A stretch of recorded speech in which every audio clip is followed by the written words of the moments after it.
Shri Venkateswara gold తాకట్టులో ఉన్న మీ బంగారాన్ని విడిపించి కొనబడును.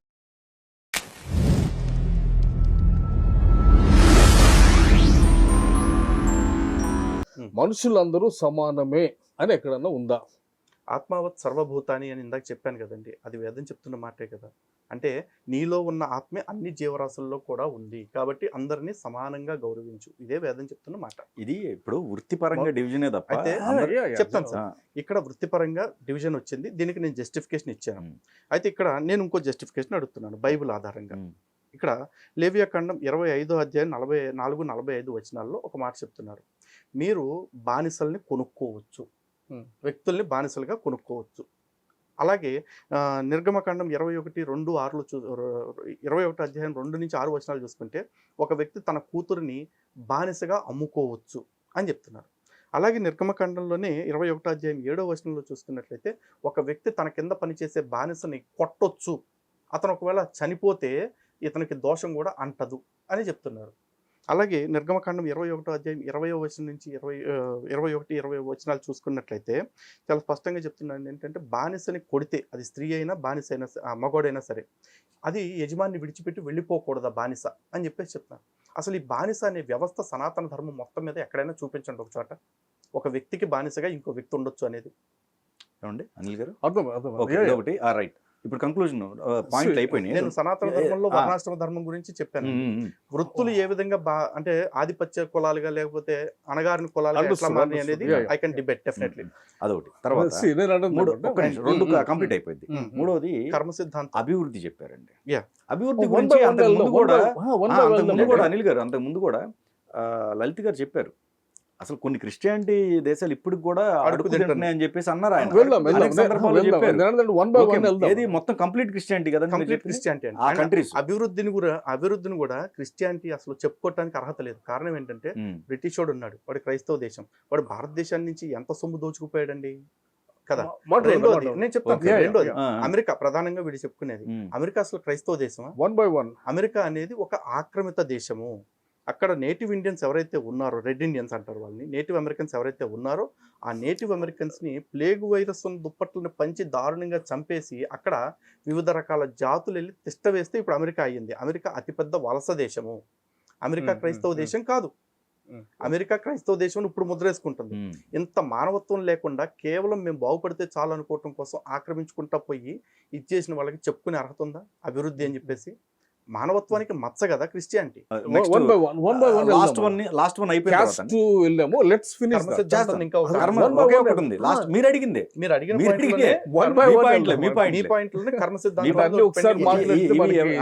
లేదు అది అయిపోయింది.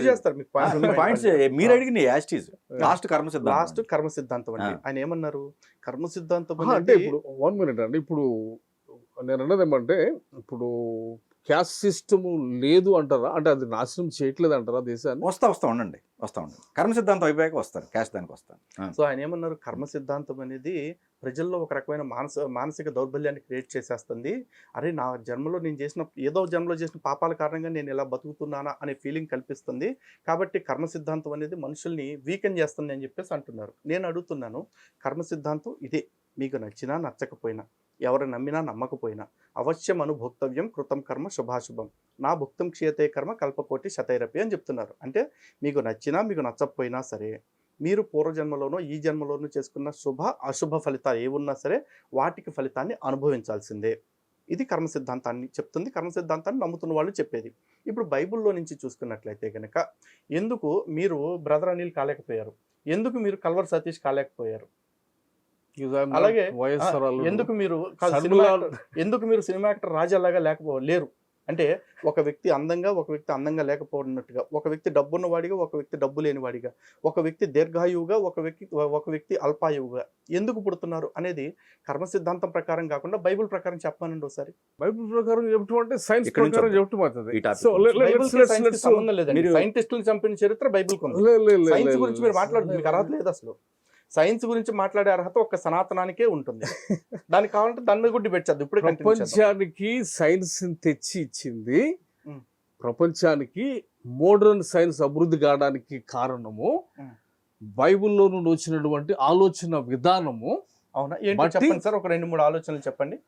బైబిల్లో నుండి వచ్చినటువంటి బైబిల్ అమ్మేది ఏమంటే ఇప్పుడు లెట్స్ గో ఇప్పుడు లేదు అక్కడ కంక్లూజన్ అంటే మనుషులందరూ బైబిల్ ఆధారంగా సైన్స్ వచ్చింది సైన్స్ అన్నారు కదా అక్కడికి ఎక్కడికి వెళ్తున్నారు ఏమంటే కాన్సెప్ట్ ఆఫ్ గాడ్ దగ్గరికి వెళ్ళినప్పుడు లేదు believe in science Anil garu అది believe in science or believe in god first అన్నదేమంటే దేవుడు రేషనల్ దేవుడుగా బైబిల్లో ఉంటాడు, రేషనల్ గా ఆలోచించే దేవుడు, రేషనల్ గా మాట్లాడే దేవుడు. అయ్యా బైబిల్ దేవుడు రేషనల్ కాదు కదా, రేషన్ షాప్ గుమస్తా కూడా పనికిరాడు. Let me finish. బైబిల్ దేవుడు రేషన్ షాప్ గుమస్తా మాట్లాడిన నేను అంటే ఏంటంటే చెప్పండి, నేను మాట్లాడుతున్నా ఏమంటే ఒక కాన్సెప్ట్ ఆలోచించండి. బైబిల్లో ఉన్న ఫస్ట్ చాప్టర్ అందరు నోరు మూపించేస్తారు గ్లోబల్.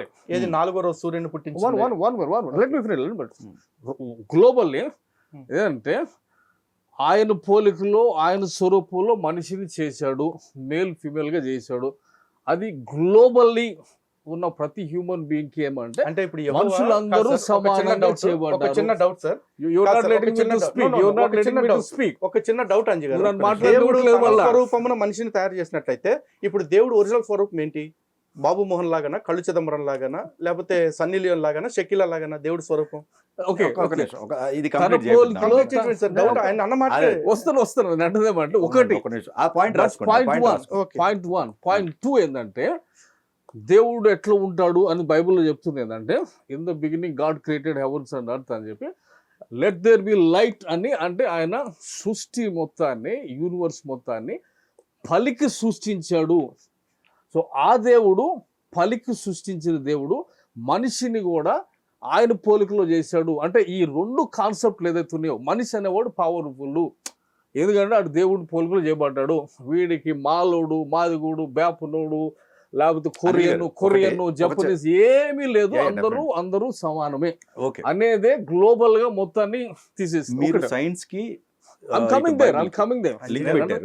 అదొక్క పాయింట్. సైన్స్ కూడా మోడర్న్ సైన్స్, నేను మాట్లాడుతాను మోడర్న్ సైన్స్ యూరోప్ లో ప్రారంభమైంది. కారణం ఏంటంటే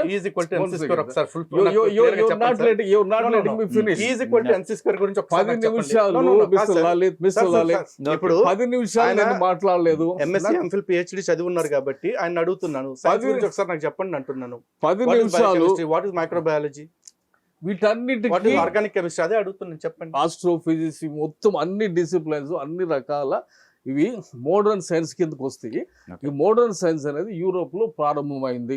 ఎందుకు ప్రారంభమైందంటే ఐజాక్ న్యూటన్, ఈ పాస్కల్, ఈ సైంటిస్టులు అందరూ బైబుల్ చదువుతా బైబుల్లో ఉన్న దేవుడు రేషనల్ గాడ్, రేషనల్ గాడ్, సృష్టి వేరుగా, సృష్టికర్త వేరుగా. అది జెనసిస్ 1:1 వచ్చేసింది. పలికి చేశాడు అన్నప్పుడు ఆయన బయట ఉన్నాడు, సృష్టికర్త వేరు.